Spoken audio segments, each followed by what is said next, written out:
Hello friends, मैं नीता भास्कर आप सभी लोगों का अपने यूट्यूब चैनल पर स्वागत करती हूँ। और हिस्ट्री में मैंने 20 क्वेश्चन लिए हैं और आशा करती हूँ वीडियो आपको पसंद आएगी। और पसंद आए तो प्लीज लाइक शेयर कमेंट जरूर करिएगा। अगर आप चैनल पे नए हैं तो जरूर चैनल को सब्सक्राइब कर लीजिएगा। चलिए फर्स्ट क्वेश्चन पे चलते हैं। और फर्स्ट क्वेश्चन है, किस ग्रंथ में पुरुष मेघ का उल्लेख हुआ है? वह कौन सा ग्रंथ है? कृष्ण यजुर्वेद, शुक्ल यजुर्वेद, शतपथ ब्राह्मण या पंचविश ब्राह्मण?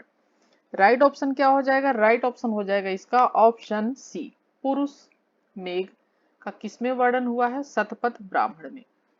ठीक है, तो शतपथ ब्राह्मण में हुआ। और प्राचीन इतिहास के साधन के रूप में वैदिक साहित्य में ऋग्वेद के बाद जो है शतपथ ब्राह्मण का स्थान है। ठीक है, और शतपथ ब्राह्मण में गांधार, कैकेय, शैल्य, कुरु, पांचाल, कौशल, ठीक है, इन सब विदेह के राजा, इन जो है आदि राजाओं के नाम का भी इसमें उल्लेख है शतपथ ब्राह्मण में। तो राइट ऑप्शन ऑप्शन सी हो जाएगा, पुरुष मेघ का उल्लेख किसमें हुआ है? शतपथ ब्राह्मण में। सेकेंड क्वेश्चन है, नचिकेता और यम के बीच सुप्रसिद्ध संवाद उल्लिखित छांदोग्य उपनिषद में, मुंडकोपनिषद में, या कठोपनिषद में, या केनोपनिषद में? और राइट ऑप्शन यहाँ पे हो जाएगा ऑप्शन सी, कठोपनिषद में। तो नचिकेता और यम के बीच सुप्रसिद्ध जो संवाद हुआ है वो हुआ है कठोपनिषद में। और इस संवाद में नचिकेता यम से मृत्यु के बारे में रहस्य जानने का प्रयास करता है। ठीक है, नचिकेता यम से मृत्यु के बारे में, ठीक है, रहस्य जानने का प्रयास करता है। ऑप्शन सी राइट हो जाएगा। थर्ड क्वेश्चन है, निम्नलिखित में से कौन सा सबसे प्राचीन भारत में शैव संप्रदाय था? आजीवक, मतमयूर, मैमत, ईशोनशिव, गुरुदेव पद्धति? और थर्ड क्वेश्चन का राइट ऑप्शन ऑप्शन बी हो जाएगा, मतमयूर।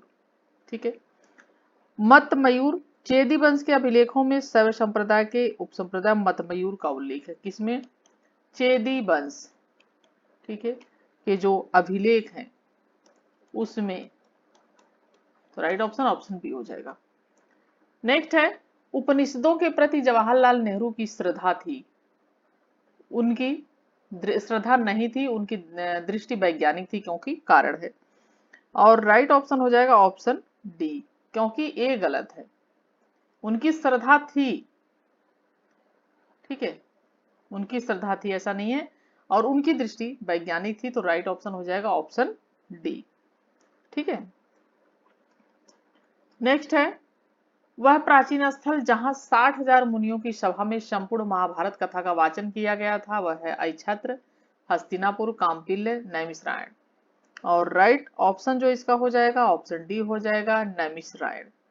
नैमिषारण्य की वनस्थली में ही महाभारत की कथा सुनाई सूत जी ने, और जिसे महाभारत के रचयिता व्यास जी ने सुनी थी। ठीक है, तो राइट ऑप्शन हो जाएगा ऑप्शन डी। सिक्स क्वेश्चन है, निम्नलिखित में से कौन सा प्रस्थान त्रयी से संबंधित सम्मिलित नहीं है? भागवत, भगवत गीता, ब्रह्मसूत्र, उपनिषद? राइट ऑप्शन ए हो जाएगा, भागवत जो है वो नहीं सम्मिलित है। ठीक है, प्रस्थान त्रय में उपनिषद, ब्रह्मसूत्र, भगवत गीता को शामिल किया गया, इसमें भागवत को नहीं रखा गया है। सेवन क्वेश्चन है, बहुत इंपॉर्टेंट क्वेश्चन है, बार बार एग्जाम में आता रहता है, सभी एग्जाम में पूछता है। बोगज गोई, इसी नेट, पीसीएस, टीजीटी, बीटी सभी एग्जाम में पूछा जा चुका है क्वेश्चन है। तो बोगज गोई महत्वपूर्ण है क्योंकि मध्य एशिया में तिब्बत के मध्य एक महत्वपूर्ण व्यापारिक केंद्र था। यहाँ से प्राप्त अभिलेखों में वैदिक देवता एवं देवियों के नाम का उल्लेख होता है, और वेद के मूल ग्रंथों की रचना यहाँ हुई।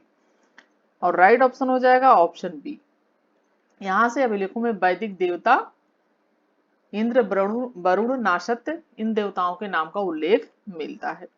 ठीक है, कौन कौन से देवता हैं इसमें मिलते हैं? जिनके इंद्र, वरुण, क्योंकि ये बहुत बार पूछा है था कि किन किन देवताओं का नाम मिलता है। इत्र जो है इंद्र, वरुण, मित्र, नासत्य। ठीक है, इन चारों देवताओं का नाम इसमें मिलता है बोगजगोई अभिलेख से। और बोगजगोई जो है भारतीय वैदिक देवता है जहां से इनका नाम मिलता है बोगजगोई स्थान से। और सर्वाधिक प्राचीन अभिलेख है जो मध्य एशिया से लगभग 1400 ईस्वी पूर्व का है। ठीक है, ये 1400 ईस्वी पूर्व का है। ठीक है, राइट ऑप्शन ऑप्शन हो जाएगा बी। सुमेलित करना है अथर्ववेद, ऋग्वेद, यजुर्वेद, सामवेद, ईश्वर में बलिदान विधि, औषधियों से संबंधित, और यहाँ पे ऐसा वाला होगा औषधियों से संबंधित, सामवेद, संगीत। और राइट ऑप्शन इसका हो जाएगा ए का 3 हो जाएगा।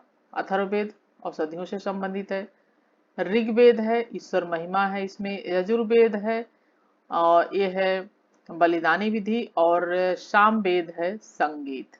ठीक है, तो अथर्ववेद में जैसा कि तंत्र मंत्र का संकलन है और औषधियों से संबंधित औषधि विज्ञान से जानकारी मिलती है। ऋग्वेद में देवताओं की जो स्तुतियां हैं उनका उल्लेख है, और सामवेद भारतीय संगीत के इतिहास का महत्वपूर्ण स्रोत है। और सामवेद में ऋग्वैदिक सूक्तों को चुनकर धुनों में बांधा गया है, और यजुर्वेद में यज्ञ अनुष्ठान से संबंधित नियमों की जानकारी मिलती है। इसमें जो है यज्ञ अनुष्ठान आदि की जानकारी मिलती है। ठीक है, और इसी ग्रंथ में पहली बार राजसूय और वाजपेय जैसे दो राज की उसका उल्लेख मिलता है इसमें। ठीक है, राज की जो है राजसूय और वाजपेयी। ठीक है, राजसूय और वाजपेयी, इनकी जानकारी मिलती है। समारोहों का उल्लेख है इसमें, जो वाजपेयी और राजसूय यज्ञ होता था। तो राइट ऑप्शन हो जाएगा ऑप्शन इसका ए। ठीक है, नेक्स्ट है प्रसिद्ध 10 राजाओं का युद्ध किस नदी के घाट तट पर लड़ा गया। ये भी बहुत महत्वपूर्ण क्वेश्चन है, बार बार पूछा जाता है, और राइट ऑप्शन इसका डी हो जाएगा, परशुरी नदी के किनारे। तो ऋग्वेद के 7वें मंडल में, ऋग्वेद का कौन सा मंडल है, 7वां मंडल। ठीक है, 7वें मंडल में दसरांग युद्ध का वर्णन मिलता है। इसका वर्णन किसमें मिलता है, 7वें मंडल में मिलता है ऋग्वेद के। और परशुड़ी रावी नदी का पुराना नाम है, ये भी ध्यान है, इसका अब क्या नाम है, रावी नदी जो है। ठीक है, और इस नदी के किनारे ये युद्ध हुआ था, 10 राजाओं का युद्ध। ठीक है, नेक्स्ट है प्रसिद्ध तत्वमसी सूक्ति निम्नलिखित में से किस एक उपनिषद में मिलती है। छांदोग्य उपनिषद, मुंडक, मांडूक्य, ईशावास्य। और राइट ऑप्शन इसका जो हो जाएगा वो हो जाएगा ऑप्शन ए, छांदोग्य उपनिषद। ठीक है, तो प्रसिद्ध सूक्ति वह तू ही है, इसका मतलब। ठीक है, ये वह तू ही है, तो वह तू ही है तत्वमसी, इसकी अवधारणा छांदोग्य उपनिषद में मिलती है। नेक्स्ट है 11 क्वेश्चन, निम्नलिखित में से किस वैदिक सूत्र में 4 वर्णों के उद्गम का स्थल मिलता है। उषस, पुरुष, नासदी, अरण्यानी। और राइट ऑप्शन हो जाएगा ऑप्शन बी, पुरुष। ठीक है, तो ऋग्वेद का 10वां मंडल। ठीक है, ये ऋग्वेद का 10वां मंडल। ठीक है, 10वां मंडल ऋग्वेद का है, जिसमें पुरुष सूक्त के बारे में जानकारी मिलती है। ठीक है, तो पुरुष सूक्त में सर्वप्रथम चारों वर्ण का उल्लेख मिलता है। ठीक है, इसमें पुरुष सूक्त की जानकारी मिलती है, जिसमें कि चारों वर्ण जो हैं उनकी जानकारी मिलती है, चारों वर्णों का। ठीक है, ये सारे क्वेश्चन देखिए बहुत डीपली हैं, और इस तरीके से deeply question UGC net, TGT, PT में भी पूछे जाने लगे हैं, और पीछे शादी में भी, आईएएस में भी क्वेश्चन ऐसे आते हैं। तो ये आपको ध्यान रखना है, इस तरीके के क्वेश्चन पूछते हैं। और यहाँ पे देखिए चारों वर्णों की जानकारी कई बार पूछ लेगा, चारों वर्णों की जानकारी किस उसमें मिलती है, तो पुरुष सूक्त में मिलती है, ऋग्वेद के 10वें मंडल में, ये ध्यान रखना है। ठीक है, और जैसा कि आदि पुरुष के मुख से ब्राह्मण, भुजाओं से क्षत्रिय, और उरु से वैश्य, और पैरों से शूद्र की उत्पत्ति हुई है, इसकी जानकारी इसी में दी गई है। नेक्स्ट है निम्नलिखित प्राचीन जनजातियों पर विचार कीजिए। अंग गंधारी वात्स्य, और उपयुक्त में से कौन सी जनजाति वैदिक काल में अस्तित्व में थी। और राइट ऑप्शन हो जाएगा केवल 2, यानी गांधारी। ठीक है, प्राचीन जनजातियों में मगध के गंधारी जनजातियां अस्तित्व में थी, और अथर्ववेद के एक मंत्र में मगध के गंधारों का उल्लेख कर जो है यह प्रार्थना की गई है, तकमा। ठीक है, तकमा यानी ज्वर, रोग।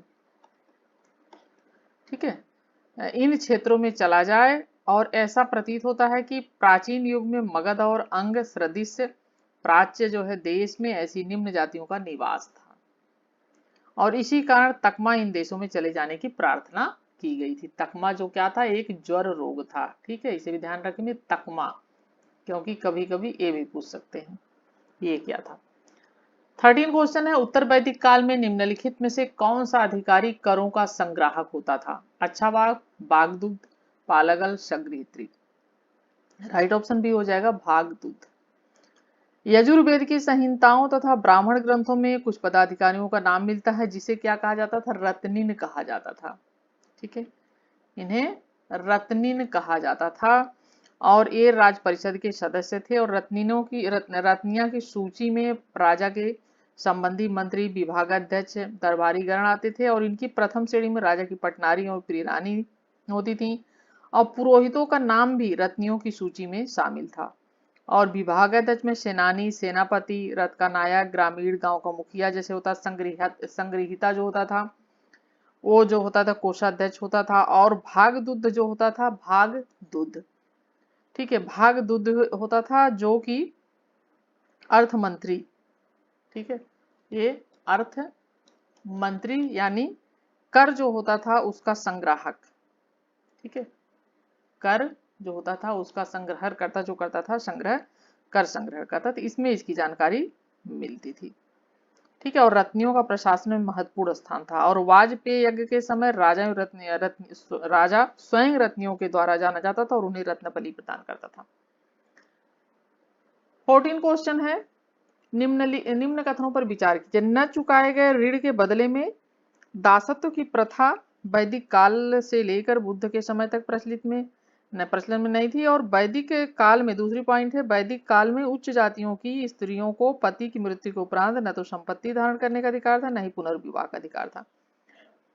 तो इसमें से कौन सा सही है? और राइट ऑप्शन हो जाएगा ऑप्शन सी। 1 और 2 दोनों सही हैं। ठीक है, देखिए, न चुकाए जाने ऋण के बदले में बने दास को दंड प्रजीत दास, दंड प्रजीत दास, ठीक है, जो है कहा जाता था इन्हें और इसका सर्वप्रथम उल्लेख कौटिल्य के अर्थशास्त्र में है, कौटिल्य द्वारा रचित अर्थशास्त्र में है। ठीक है, और मिलता है और इस प्रकार दासत्व की यह प्रथा वैदिक काल से लेकर बुद्ध के समय तक प्रचलन में रही। कब से कब तक? वैदिक काल से लेकर बुद्ध के समय तक यह प्रचलन में रही थी। ठीक है, और इसी प्रकार वैदिक काल में ऊंची जातियों का स्त्रियों को पति की मृत्यु के उपरांत न तो संपत्ति धारण करने का अधिकार था और न ही पुनर्विवाह का अधिकार था। और विधवा पुनर्विवाह जनसमान में प्रचलित था पहले, लेकिन जबकि विधवा संपत्ति का अधिकार सर्वप्रथम गुप्त काल में रचित याज्ञवल्क्य की स्मृति उसमें मिलता है। विधवा संपत्ति का अधिकार किसमें मिलता है? ठीक है, तो वो मिलता है याज्ञवल्क्य जो है स्मृति में। ठीक है, याज्ञवल्क्य स्मृति। ठीक है, तो याज्ञवल्क्य स्मृति में मिलता है जो कि गुप्त काल में रची गई थी, गुप्त काल रचित। ठीक है, इतना पॉइंट ध्यान रखें और नोट करते चलें, रजिस्टर बना लें जिससे आपको एग्जाम में फायदा मिले। चलिए, 15 क्वेश्चन है, निम्न में से किसमें सर्वप्रथम गोत्र शब्द का प्रयोग कुल के अर्थ में किया गया? ऋग्वेद, अथर्ववेद, ऐतरेय ब्राह्मण, अर्थशास्त्र। और 15 क्वेश्चन का राइट ऑप्शन हो जाएगा ऑप्शन बी, अथर्ववेद। और वीडियो पसंद आती है, क्वेश्चन अच्छे लगते हैं तो प्लीज जरूर लाइक और कमेंट किया करिए, उसमें कंजूसी मत किया करिए। तो जो है अथर्ववेद, क्योंकि थोड़ा सा उसे हमें भी प्रोत्साहन मिलता है और अच्छा लगता है पढ़ाने में। और निम्नलिखित में किसमें सर्वप्रथम गोत्र शब्द का कुल के अर्थ में प्रयोग किया गया है? तो अथर्ववेद। और जैसा कि गोत्र प्रथा उत्तर वैदिक काल में प्रचलित हुई थी, जहां इसका अर्थ एक ही मूल पुरुष कुल में उत्पन्न समुदाय से था, यानी एक ही मूल पुरुष, ठीक है, कुल में उत्पन्न समुदाय से था। परंतु गोत्र शब्द का सर्वप्रथम उल्लेख ऋग्वेद में, देखिए यहाँ पे गोत्र, ठीक है, जो है प्रथा जो थी ये उत्तर वैदिक काल में प्रचलित हुई थी ऐसा माना जाता है और इसका अर्थ एक ही मूल से उत्पन्न समुदाय से था। परंतु गोत्र शब्द का जो उल्लेख मिलता है वो सर्वप्रथम जो है मिलता है ऋग्वेद में। ठीक है, तो मिलता सर्वप्रथम ऋग्वेद में है।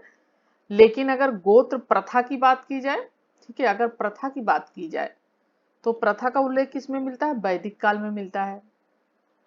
ठीक है। और शब्द का प्रयोग जो हुआ है वो ऋग्वेद में मिलता है, और जहां इसका अर्थ है गोष्ठ,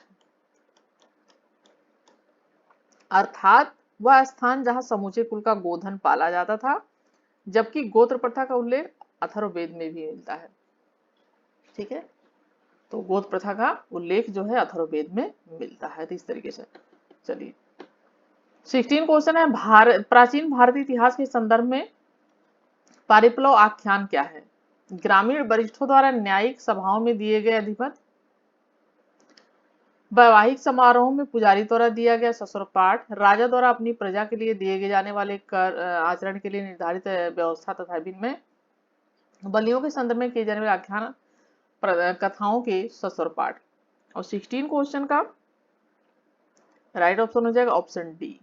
ठीक है, बलियों के संदर्भ में किए जाने वाले आख्यान कथाओं के ससुर पाठ। तो प्राचीन भारतीय इतिहास के संदर्भ में परिप्लव आख्यान जो होता था वो ये था। ठीक है, और जिसे परिप्लव आख्यान कहा जाता है। सर्वाधिक रूपों का निर्माण पुरुष में एक जो है इसका पुरुष पूरा मेघ यज्ञ में किया जाता था। 17 क्वेश्चन है, निम्नलिखित कथनों पर विचार कीजिए। और ऋग्वेद में राजा द्वारा की जाने वाली न्यायिक प्रक्रिया का विस्तृत विवरण मिलता है। अथर्ववेद में वस्त्र दूध तथा बकरी की खाल यानी अजिन कहते हैं जिसे, जिनका व्यापारिक वस्तुओं के रूप में उल्लेख मिलता है। ठीक है, और राइट ऑप्शन क्या हो जाएगा? ऑप्शन बी हो जाएगा, केवल 2, यानी ए दूसरा सही है। तो भारत की प्राचीनतम पुस्तक ऋग्वेद में राजा द्वारा न्यायिक प्रक्रिया का विस्तृत विवरण नहीं प्राप्त होता है। ठीक है, और राजा संभवतः पुरोहितों की सहायता से न्याय कार्य करता था, और ऋग्वेद के मंत्रों में 100 गांवों के जो है गायों के रूप में दिए गए दंड अथवा संबंध विच्छेद बैरदा युद्ध जो है उसका भी उल्लेख मिलता है। और ऋग्वेद में झगड़ों को निपटाने के लिए मध्यस्थ अपराधियों और उन्हें पकड़े जाने वाले उग्र पुलिस वाले का भी वर्णन मिलता है, पुलिस शब्द जो है उसका शब्द का। और अथर्ववेद एक लौकिक वेद है। ठीक है, तो ये सारी जो है चीजें हैं। और राइट ऑप्शन हो गया ऑप्शन इसका 2 जो सही है। नेक्स्ट है 18 क्वेश्चन, निम्न में से कौन सा एक कथन उपनिषदों के विषय में सही नहीं है? ठीक है, और बृहदारण्यक व छांदोग्य में है, और कठोपनिषद प्राचीनतम उपनिषद में एक है। उपनिषद घोषणा करते हैं कि मोक्ष ज्ञान में संभव है न कि आस्था में। और डी है उपनिषद जीवन को मोक्ष के लिए परम आवश्यक नहीं मानते। और राइट ऑप्शन हो जाएगा ऑप्शन बी इसका, कठोपनिषद प्राचीनतम उपनिषद में से एक है। तो उपनिषद शब्द जैसा कि उप का अर्थ है समीप, और निष्ठ का मतलब है बैठना। ठीक है, यानी समीप बैठना। और इसका जो कठोपनिषद उपनिषद में से एक है, और ये सही नहीं है। ठीक है, ये पूछा है कि क्या सही नहीं है, तो ये सही नहीं है। बृहदारण्य छांदोग्य में है, और उपनिषद घोषणा करते हैं मोक्ष ज्ञान में संभव है न कि आस्था में, और ये भी सही है, लेकिन जो है प्राचीनतम उपनिषद एक है, ये सही नहीं है। ठीक है, चलिए, और उपनिषदों की जो संख्या है वो कितनी है? 108 है। पुराणों की कितनी है? 18 है। ठीक है, और जो 10 उपनिषद हैं वो महत्व के हैं काफी, जैसे कि गद्य और पद दोनों में है। और प्रश्नोपनिषद, मांडोक्य उपनिषद, केन उपनिषद है, ऐतरेय उपनिषद है, तैतरीय है, छांदोग्य है, भितरणायक है, कौशिकी है। ये जो है ये जितने हैं ये गद्य में है। ठीक है, और महत्वपूर्ण है काफी। चलिए 19 क्वेश्चन है, प्राचीन भारतीय इतिहास के संदर्भ में अवदान थे। वंशानुगत भूमियां, बौद्ध ग्रंथ, ग्राम प्रमुख, प्रशासकीय मंडल। और इसका जो है राइट ऑप्शन हो जाएगा। ठीक है, प्राचीन भारतीय इतिहास के संदर्भ में अवदान। ठीक है, तो ये क्या थे? राइट ऑप्शन इसका हो जाएगा ऑप्शन बी, बौद्ध ग्रंथ थे।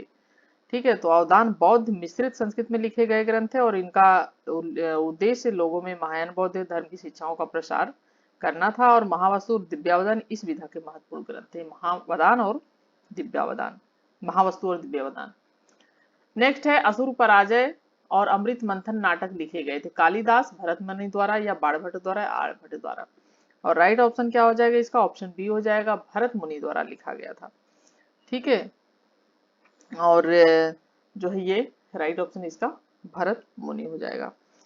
ठीक है, तो आप जो है यहाँ पे हमारे 20 क्वेश्चन कंप्लीट होते हैं। और क्वेश्चन कैसे लगे जरूर कमेंट करिएगा, लाइक करिएगा, नए हो चैनल को तो सब्सक्राइब कर लीजिए। नेक्स्ट वीडियो में आप सभी से मिलती हूँ, तब तक के लिए thank you for watching video.